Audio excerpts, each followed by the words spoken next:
हमारा टॉपिक है exception handling. सबसे पहले हम एक्सेप्शंस और एरर्स को डिस्कस करेंगे कि एक्सेप्शंस क्या होती हैं और एरर्स क्या होते हैं। एरर्स जो हैं, अगर आपके प्रोग्रामिंग कोड में एरर्स एग्जिस्ट करते हैं तो कंपाइलर आपके प्रोग्राम को कंपाइल नहीं करता और आपसे एरर्स को रेक्टिफाई करवाने के लिए सबसे पहले रिक्वेस्ट करता है या आपको मैसेज दे रहा होता है कि ये पर्टिकुलर एरर्स जो हैं इन्हें रेक्टिफाई करें अपने कोड में, और देन वो उसे कंपाइलेशन के प्रोसेस से गुजारता है। जो जनरली एरर्स हैं, उन्हें भी हम दो कैटेगरीज में डिवाइड कर सकते हैं। एक ऐसे एरर्स जो कंपाइल टाइम पे अकर होते हैं और वो सिंटेक्स की वजह से या सिंटेक्स को गलत लिखने की वजह से वो एरर्स आपके कोड में आ रहे होते हैं। और कुछ एरर्स ऐसे होते हैं जो ड्यूरिंग रन टाइम पे होते हैं। जो रन टाइम पे एरर्स हैं उनमें से कुछ एरर्स जो हैं उन्हें आप एक्सेप्शंस कहते हैं। एक्सेप्शंस से मुराद ये है कि वो कोई सिंटैक्टिकल प्रॉब्लम नहीं है, या आप यानी किसी यानी आपने कोड या लॉजिक की गलती नहीं है एक्चुअली। एग्जांपल हम दे सकते हैं जैसे डिवीजन बाय ज़ीरो। दो वैल्यूज़ को आप अगर डिवाइड कर रहे हैं तो अगर जो डिवाइज़र है वो ज़ीरो हो जाए तो एक्चुअली जो आपका नंबर जनरेट होता है वो इनफाइनाइट है। तो मशीन में इनफाइनाइट मेमोरी कोई भी नहीं है, यानी ऐसा ऐसा कोई भी स्टोरेज नहीं है जो इनफाइनाइट डाटा को स्टोर कर सके। और ये रिकर्सिव वैल्यू प्रोड्यूस होती जा रही होती है जिसको मेंटेन करना पॉसिबल नहीं है, तो आपका सिस्टम ओवरफ्लो का मैसेज दे के टर्मिनेट कर जाता है।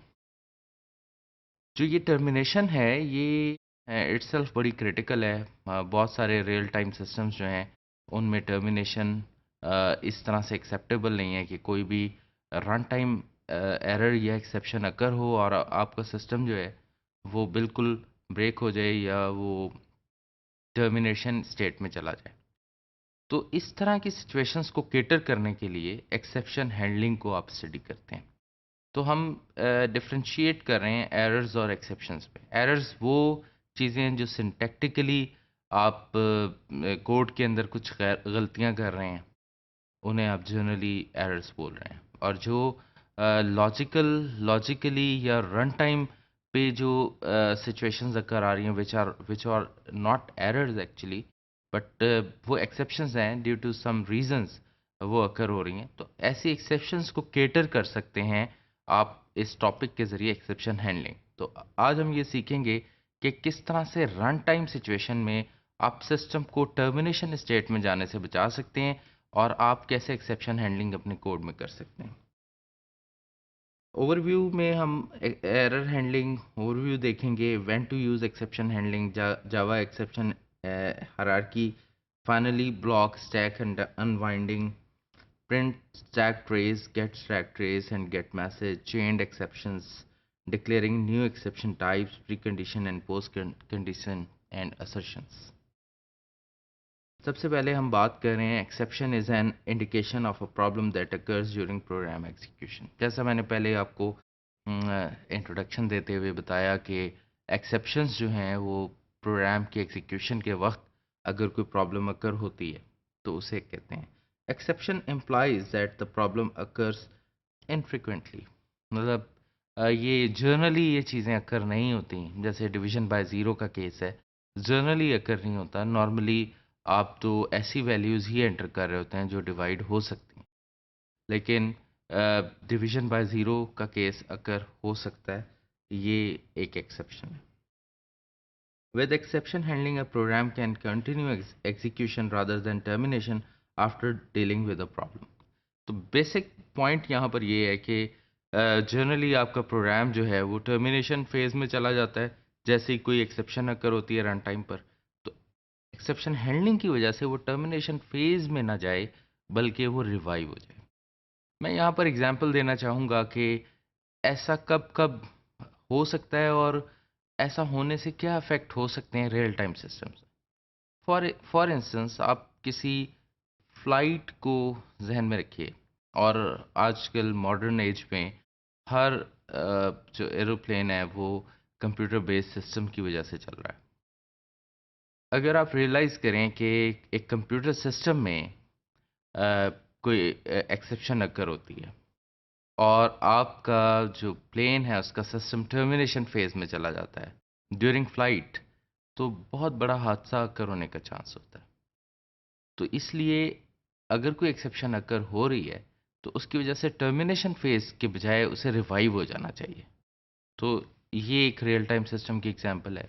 सेम वे हम देखते हैं किसी मेडिकल हॉस्पिटल में जहाँ अब सर्जरी हो रही है, डॉक्टर सर्जरी कर रहे हैं, तो लेटेस्ट जितना इक्विपमेंट है वो सारा कंप्यूटर बेस्ड है।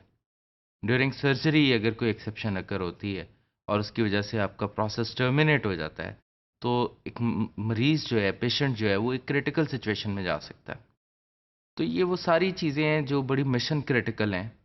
तो बहुत सारे रियल टाइम सिस्टम्स हैं जहाँ पर आप टर्मिनेशन किसी सिस्टम की टर्मिनेशन जो है उसकी कॉस्ट बेयर नहीं कर सकते क्योंकि उसमें लाइफ्स इन्वॉल्व हैं, उसमें रियल टाइम इश्यूज आ सकते हैं और बहुत नुकसान होने का चांस है। तो ये टॉपिक इस लिहाज से बड़ा इंपॉर्टेंट है कि किस तरह से एक सिस्टम को लाइव रखा जा सकता है इवन एक्सेप्शन अकर होने के बाद भी। Ensure robust application, mission critical और बिजनेस क्रिटिकल कंप्यूटिंग। तो ये मोटिवेशन है इसका कि किस तरह से आप एप्लीकेशन को रोबस्ट बना सकते हैं कि वो अपना काम कॉन्टिन्यूसली करती रहे। और ये मिशन क्रिटिकल और बिजनेस क्रिटिकल कंप्यूटिंग में इसकी बहुत ज़्यादा अहमियत है, जैसे मैंने अभी आपको एग्जांपल्स में बताया। Although this form of error handling works, intermixing problem and error handling logic can make program difficult to read, modify, maintain and debug, especially in large applications. तो एक्चुअली इस यानी सिचुएशन में आपके प्रोग्राम जो यानी error handling या exception handling की logic के साथ मिक्स लिखे जाते हैं, जिसकी वजह से आपकी कोर लॉजिक और एक्सेप्शन हैंडलिंग की लॉजिक जो है वो इटसेल्फ एक कॉम्प्लिकेटेड सिचुएशन आपके लिए बना देती है। और वो कॉम्प्लिकेशन सिचुएशन जो है या कॉम्प्लिकेटेड सिचुएशन जो है उसकी वजह से आपका कोड जो है वो इजी टू रीड नहीं रहता, इजी टू मेंटेन नहीं रहता और आपके लिए उसमें डिफ़िकल्टी अकर हो जाती है। यहाँ पर हम एक बेसिक डेमो देखेंगे डिवाइड डिवाइड बाय ज़ीरो का, जिसमें आप ये प्रॉब्लम अकर होती देखेंगे और उस प्रॉब्लम के इफ़ेक्ट्स देखेंगे कि किस तरह से एक प्रोग्राम नॉर्मली चल रहा था और वो टर्मिनेशन फेज़ में चला गया। ये क्लास है divide by zero no exception handling. इसमें हमने एक्सेप्शन हैंडलिंग नहीं की हुई और आप देख सकते हैं कि स्कैनर हमने एक क्लास है इसे इंपोर्ट किया फॉर इनपुट। यहाँ पर एक फंक्शन हमने बनाया है public static int quotient. Quotient का फंक्शन जो है ये बेसिकली दो पैरामीटर एक्सेप्ट कर रहा है, एक न्यूमरेटर और एक डिनोमिनेटर। और न्यूमरेटर डिवाइड डिनोमिनेटर ये रिटर्न कर रहा है और इसकी रिटर्न टाइप यहाँ पर इम्पोर्टेंट है कि ये याद रखिए ये इंटीजर है। इसकी वजह से ये बेसिकली एक इंटीजर वैल्यू रिटर्न करेगा जो भी डिवीजन होनी है। और यहाँ पर पब्लिक स्टैटिक वॉइड मेन लिखा है जो कि मेन फंक्शन होता है किसी भी एग्जीक्यूटेबल क्लास का। इसमें स्कैनर का आपने ऑब्जेक्ट बनाया और इसमें सिस्टम डॉट इन पास कर दिया जो कि एक इनपुट का मेथड हमने शुरू में डिस्कस किया था। यहाँ पर आपने स्क्रीन पर मैसेज दिया please enter N integer numerator. User से इनपुट लेना चाह रहे हैं आप न्यूमरेटर की। स्कैनर डॉट नेक्स्टेंट ये आपने एक यूज़र से एक्सपेक्ट किया एक इंटीजर जो कि एक वेरिएबल न्यूमरेटर में सेव कर दिया। फिर दोबारा एक मैसेज दिया आपने please enter N integer denominator और डिनोमिनेटर एक्सपेक्ट किया यूज़र से और स्कैनर डॉट नेक्स्टेंट फिर आपने एक इंटीजर जो है वो यूज़र से टाइप इन करवाया और वो डिनोमिनेटर में रख लिया। कोशेंट का फंक्शन कॉल किया और उसमें न्यूमरेटर और डिनोमिनेटर पास कर दिए एज अ पैरामीटर। इस फंक्शन ने बेसिकली एक इंटीजर टाइप की वैल्यू रिजल्ट के तौर पर रिटर्न की और वो रिजल्ट वेरिएबल में मेंटेन कर ली। और यहाँ पर हमने रिजल्ट और न्यूमरेटर डिनोमिनेटर और रिजल्ट को डिस्प्ले करवाया। तो बेसिकली इस सिचुएशन में हम देखते हैं कि ये किस तरह से प्रोग्राम एग्जीक्यूट करता है। ये मैं आपके सामने इसे कंपाइल कर रहा हूँ और इसके बाद मैंने इसे रन किया। न्यूमरेटर में मैंने 4 एंटर किया और फिर 2 एंटर किया। तो इसने रिजल्ट के तौर पे मुझे दिखाया कि 4 divided by 2 is equal to 2, which is right. दोबारा से हम इस प्रोग्राम को चलाते हैं और हम इसे एग्जीक्यूट कर रहे हैं, और इस दफ़ा 4 डिवाइडेड बाय 0, तो आप देख सकते हैं कि हमारी स्क्रीन पे आउटपुट आने के बजाय एक मैसेज आ गया रेड कलर में। और अगर आप इसमें टॉप लाइन को पढ़ें, java.lang.arithmetic exception, और एक्सेप्शन का मैसेज दिया हुआ है /0, डिवीजन बाय 0।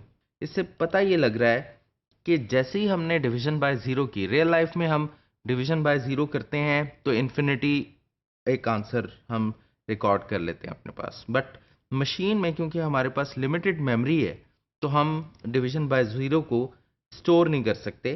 तो यहाँ पर डिवीजन बाय 0 जो है वो आपकी एक्सेप्शन आ गई। तो इस एग्जांपल से ये मैसेज आपको बताया कि अगर आप एक्सेप्शन हैंडलिंग नहीं करते तो प्रोग्राम का बिहेवियर वही नॉर्मल है, एबनॉर्मल है इनफैक्ट, कि वो टर्मिनेशन स्टेट में चला जाता है जैसे ही आप गलत वैल्यूज़ को इनपुट करते हैं। हमने डेमो में देखा कि किस तरह से आप विदाउट एक्सेप्शन हैंडलिंग अगर आप कुछ वैल्यूज़ देते हैं जिनमें रियल रन टाइम पर डेटा के अंदर ऐसी वैल्यूज़ हैं जो लॉजिकल एरर जनरेट कर सकती हैं। तो आपने देखा प्रोग्राम जो है जावा में लिखा हुआ एक प्रोग्राम जो है वो टर्मिनेशन फेज़ में चला गया।